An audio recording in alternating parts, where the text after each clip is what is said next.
ಪಕ್ಷದ ಒಳಗಡೆ ಸರಿಯಾದ ವ್ಯವಸ್ಥೆ ಇಲ್ಲ, ಪಕ್ಷ ಕತ್ತಿಸುವಂತ ಕೆಲಸ ಆಗ್ತಾ ಇದೆ. ಸೊ ಹಾಗಾಗಿ ನಾವು ಧ್ವನಿಯಾಗಿ ನಾವು ಇಡೀ ಕರ್ನಾಟಕ ರಾಜ್ಯದಲ್ಲಿ ಪಕ್ಷ ಕಟ್ಟರಂತ ಅನೇಕ ಕಾರ್ಯಕರ್ತರು ಹಿರಿಯರು ನೋವು ಅನುಭವಿಸ್ಕೊಂಡಿದ್ದಾರೆ. ಅಪ್ಪ ಮಕ್ಕಳ ಕೈಯಲ್ಲೇ ಈ ಪಕ್ಷ ಹಿಡಿತದಲ್ಲಿ ಬಂದೋಗಿದೆ. ಇದನ್ನು ಸರಿ ಮಾಡಬೇಕು.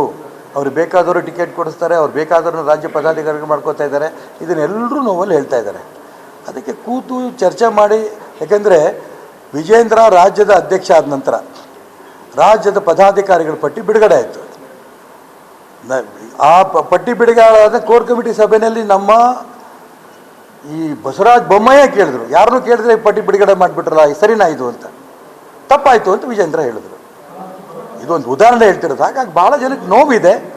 ಅದನ್ನು ಹೇಗೆ ಸರಿ ಮಾಡಬೇಕಾಗುತ್ತೆ. ಈ ಪಕ್ಷ ಇವತ್ತು ನೆನೆದಲ್ಲ, ಇನ್ನೂ 100 ವರ್ಷ ಈ ಪಕ್ಷ ದೇಶವನ್ನು ಆಳೋದು, ದೇಶವನ್ನು ರಕ್ಷಣೆ ಮಾಡೋಂಥ ಪಾರ್ಟಿ ಇದು.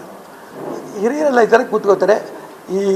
ಈ ತಾತ್ಕಾಲಿಕ ಸಮಸ್ಯೆ ಏನಿದೆ, ನಡವಳಿಕೆ ಏನಿದೆ, ಇದು ಬದಲಾವಣೆ ಮಾಡ್ತಾರೆ.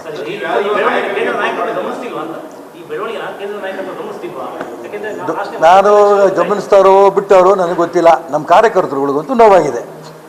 ಇದು ನಿಮಗೊಂದು ಕೆಲಸ ಇಲ್ಲ, ನನಗೆ ಬೇರೆ ಕೆಲಸ ಇದೆ. ನೋಡೋಣ, ಇವತ್ತಿನ ಸಂಜೆ ಮೇಲೆ ತೀರ್ಮಾನ ಆಗುತ್ತೆ ಅದು. ಇವತ್ತಿನ ಸಂಜೆ ನಮ್ಮ ಕಾರ್ಯಕರ್ತರುಗಳೆಲ್ಲ, ಹಿತೈಷಿಗಳೆಲ್ಲ 5 ಬಾರಿ ನನ್ನನ್ನು MLA ಆಗಿ ಮಾಡಿದಾರಲ್ಲ, ಅವ್ರದ್ದೆಲ್ಲ ಅಭಿಪ್ರಾಯ ಏನು ಅಂತ ತಿಳ್ಕೊಂಡು ಅದಾದಮೇಲೆ ಹೇಳ್ತೀನಿ. ನಾನು MLC ಮಾಡ್ತೀನಿ. ಅದೇ ಮೊನ್ನೆ MP ಮಾಡಾಯ್ತಲ್ಲ,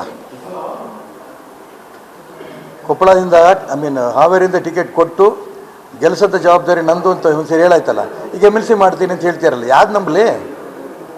ಅವ್ರು MLC ಮಾಡಿದ್ರು ನಾವು ಒಪ್ಪಲ್ಲ, MP ಮಾಡ್ತೀನಿ ಅಂದರು ಒಪ್ಪಲ್ಲ, ರಾಜ್ಯಸಭಾ ಮೆಂಬರ್ ಮಾಡ್ತೀನಿ ಅಂದರು. ಅವ್ರ ಮಾತನ್ನು ಯಾವುದು ಇನ್ನು ಮುಂದೆ ನಾನು ನಂಬಲ್ಲ. ನ್ಯೂಸ್ ಫಸ್ಟ್, ನಿರ್ಭೀತಿಯಿಂದ ನಿಮ್ಮ ಪರವಾಗಿ.